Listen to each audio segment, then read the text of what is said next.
दोस्तों, सऊदी अरब एक ऐसा शहर बनाने जाने वाला है जो कि एक सीधी लाइन के शेप में होगा। और दोस्तों, ऐसी वैसी लाइन नहीं बल्कि पूरी 170 किलोमीटर लंबी लाइन।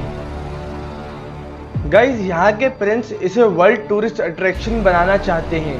साथ ही साथ इनका इस शहर को फुली हाईटेक और स्मार्ट बनाने का प्लान है।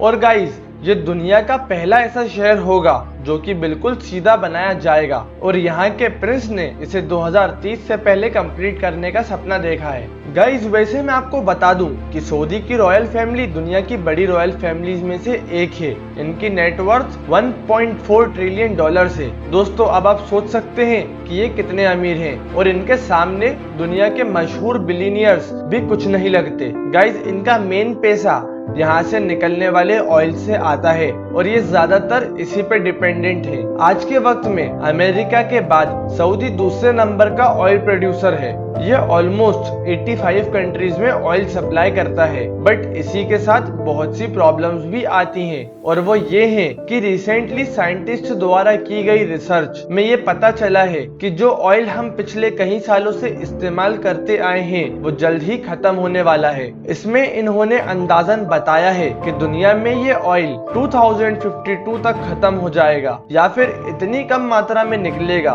कि उससे कुछ खास प्रॉफिट नहीं होगा। इसी वजह से ये बात आती है कि 2052 के बाद सऊदी क्या करेगा, कैसे गुजारा होगा और ये ऐशो आराम की जिंदगी कैसे चलेगी। और गाइज, इसी वजह से सऊदी के क्राउन प्रिंस मोहम्मद बिन सलमान ने सऊदी को अपनी ऑयल डिपेंडेंसी से हटाने की मेहनत चालू कर दी है। वैसे मैं आपको बता दूं कि एक वक्त पे दुबई भी ऑयल पे डिपेंडेंट था, बट फिर वहाँ के प्रिंस ने उस जगह को टूरिस्ट अट्रैक्शन बना के ऑयल डिपेंडेंसी ऑलमोस्ट खत्म कर दी। आज दुबई ऑयल पे डिपेंडेंट नहीं है। ऐसे ही सऊदी के प्रिंस भी अब सऊदी को टूरिस्ट अट्रैक्शन बनाना चाहते हैं और ये चाहते हैं कि अब ये दुबई से भी ज्यादा एडवांस हो।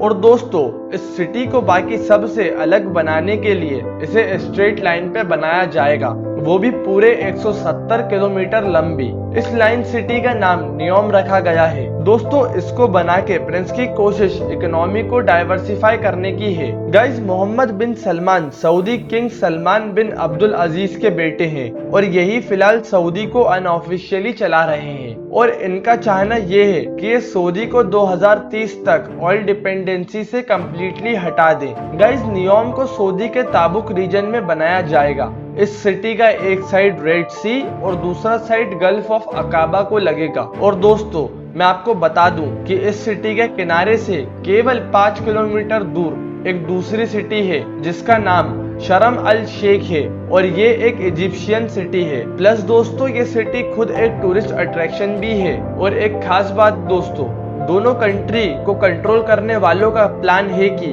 वो इसे बीच में से एक ब्रिज से कनेक्ट कर देंगे ताकि जिससे क्राउड इधर का उधर हो सके, जिससे दोनों का टूरिज्म में फायदा होगा। प्लस इसी की मदद से ये इजराइल को बाईपास करके एक लैंड कनेक्शन भी बना पाएंगे। प्रिंस का कहना है कि लाइन सिटी के बहुत से फायदे हैं और ये दुनिया को नेक्स्ट लेवल पे लेके जाएगी। ये शहर 3 लेवल्स में बनेगा, जिसमें ग्राउंड लेवल पर ना कोई रोड बनेगा ना कोई गाड़ियां चलेंगी। इस लेवल में ज्यादा से ज्यादा नेचर होगा और लोग इसमें सिर्फ पैदल चल पाएंगे। दूसरी लेयर सर्विस लेयर कहलाएगी। इसमें सारी कमर्शियल एक्टिविटीज होंगी जैसे कि रोड, गाड़ियां, शॉप्स, ऑफिसेस, मॉल्स एक्सेट्रा। और दोस्तों, ऐसा भी कहा जा रहा है कि जो तीसरी लेयर होगी वो इस सिटी की बैकबोन साबित होगी, बिकॉज यहाँ हाई स्पीड ट्रांसपोर्ट बनाया जाएगा जो कि लोगों को 170 किलोमीटर लंबी सिटी में इजीली काफी फास्ट ट्रेवल करने में हेल्प करेगा। और ऐसा भी कहना है कि ये इतना फास्ट होगा कि शहर के एक कोने से दूसरे कोने तक पहुंचाने में केवल 20 मिनट लेगा। इस सिटी को खास बनाने वाली एक और बात यह है कि ये सिटी पूरी तरह से रिन्यूएबल एनर्जी पे स्थित रहेगी और इसकी वजह से नियोम में ऑयल की जरूरत पड़ेगी ही नहीं। इस सिटी का कुछ हिस्सा 4500 फीट ऊंचे पहाड़ों से भी गुजरेगा। सऊदी गवर्नमेंट ने इस एरिया को ट्रोजेना का नाम दिया है और सबसे खास बात यह है दोस्तों कि इसकी कंस्ट्रक्शन में किसी भी पहाड़ को कोई नुकसान नहीं पहुंचाया जाएगा, बल्कि इन्हीं की खूबसूरती का इस्तेमाल करते हुए इस एरिया को और ज्यादा बेहतर बनाया जाएगा। यहाँ आपको ski resorts, vertical villages, mountain transport, health centres और लग्जूरियस होटल्स और एंटरटेनमेंट की जगहें देखने मिलेंगी। गाइज, इस सिटी की दूसरी खास बात यह है कि इसे जो लोकेशन दी गई है वो ऐसी है कि यहाँ वर्ल्ड की 40% पॉपुलेशन केवल 4 घंटे में पहुंच सकती है। साथ ही साथ प्रिंस का कहना माने तो उनका टारगेट यहाँ सन 2052 तक 1 अरब लोगों की पॉपुलेशन को अट्रैक्ट करना है। अब दोस्तों ये सब सुन के आप हिसाब लगा ही सकते हैं कि ये सिटी कितनी आलीशान होगी और साथ ही साथ इसे बनाने के लिए कितना ज्यादा खर्चा आएगा। तो मैं आपको बता दूं कि सऊदी गवर्नमेंट ने इस सिटी को बनाने के लिए $500 बिलियन का बजट बनाया है और दोस्तों इस सिटी का काम चालू हो चुका है। यहाँ ऑलरेडी 1000 एकड़ में फैले रॉयल पैलेसेस बना दिए गए हैं। फिलहाल ये सऊदी रॉयल फैमिली द्वारा इस्तेमाल किए जा रहे हैं। यहाँ private beach, private islands, private golf club जैसी जगहें भी हैं। इस जगह को नियोम पैलेस का नाम दिया गया है। इसके अलावा यहाँ 2 हेलीपैड्स भी हैं, प्लस सिटी के लिए एक एयरपोर्ट भी बना दिया गया है जो कि 24 घंटे चालू रहता है। बट फिलहाल ये सिर्फ यहाँ काम कर रहे लोगों को लाने ले जाने के लिए इस्तेमाल किया जा रहा है। बट गाइज, जैसा कि आप सभी लोग जानते हैं कि इस सिटी को कम्प्लीटली रिन्यूएबल एनर्जी पर चलाने का इरादा है, तो यहाँ सवाल ये उठता है कि आखिर पीने का पानी जो अभी फॉसिल फ्यूल्स की मदद से सी वाटर को फिल्टर करके प्राप्त किया जाता है वो यहाँ कैसे मिलेगा। प्लस सऊदी अरब में ताजे पानी की कोई भी नदी नहीं है। दोस्तों यहाँ के एक्सपर्ट्स की माने तो यहाँ ताजा पानी बनाने के लिए एक टोटली नए मेथड का इस्तेमाल किया जाएगा। यहाँ ग्लास से बने एक काफी बड़ा ग्लोब तैयार किया जाएगा जिसको सी वाटर से भरा जाएगा और उसके बाद सोलार मिरर्स की हेल्प से इस पानी को हीट किया जाएगा और फिर जब स्टीम या एवेपोरेशन चालू होगा तो इन्हें पाइप्स की हेल्प से बाहर निकाल लिया जाएगा।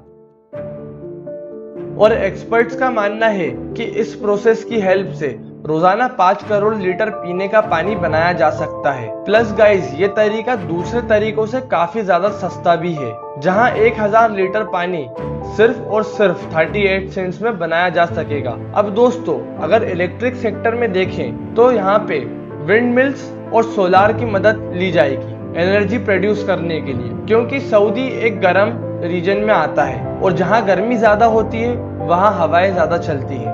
तो दोस्तों यहाँ विंडमिल्स और सोलार काफी यूजफुल रहेंगे एनर्जी प्रोड्यूस करने के लिए। अब गाइज, अगर हाई स्पीड ट्रांसपोर्ट पे देखा जाए तो ये इस शहर में पूरी दुनिया में पहली बार इस्तेमाल किया जाएगा। और दोस्तों ऐसा बताया जा रहा है कि इसमें चलने वाली ट्रेन की स्पीड 482 किलोमीटर पर आवर की होगी। और गाइज, इसको चलाने के लिए हेवी मैग्नेट्स का यूज किया जाएगा जो कि इलेक्ट्रिसिटी से वर्क करेंगे और इनकी हेल्प से ट्रेन को चलाया या रोका जा सकेगा। और साथ ही साथ पहले ये ट्रेन व्हील्स पर चलेगी, बट स्पीड बढ़ने के बाद इसके व्हील्स जमीन से ऊपर उठ जाएंगे। इस सिटी का डिजाइन बिल्कुल स्ट्रेट भी इसलिए रखा गया है ताकि ये ट्रेन फास्ट स्पीड में चल सके और इसे मुड़ने के लिए स्पीड धीमी ना करनी पड़े। गाइस, बहुत से एक्सपर्ट्स ऐसा कहते हैं कि जितनी फ्यूचरिस्टिक ये सिटी है इसे 2030 तक बनाना पॉसिबल नहीं है। बट दोस्तों जिस तरीके से इसका काम चल रहा है उस हिसाब से आप ये जरूर कह सकते हैं कि सऊदी गवर्नमेंट इसे जल्द से जल्द पूरा करके रहेगी। गाइस, आज की वीडियो के लिए बस इतना ही। आपको ये वीडियो कैसी लगी हमें कमेंट्स में जरूर बताएं और अगर आपको वीडियो पसंद आई हो तो ज्यादा से ज्यादा शेयर करें और हमारे चैनल को सब्सक्राइब करें। Thank you.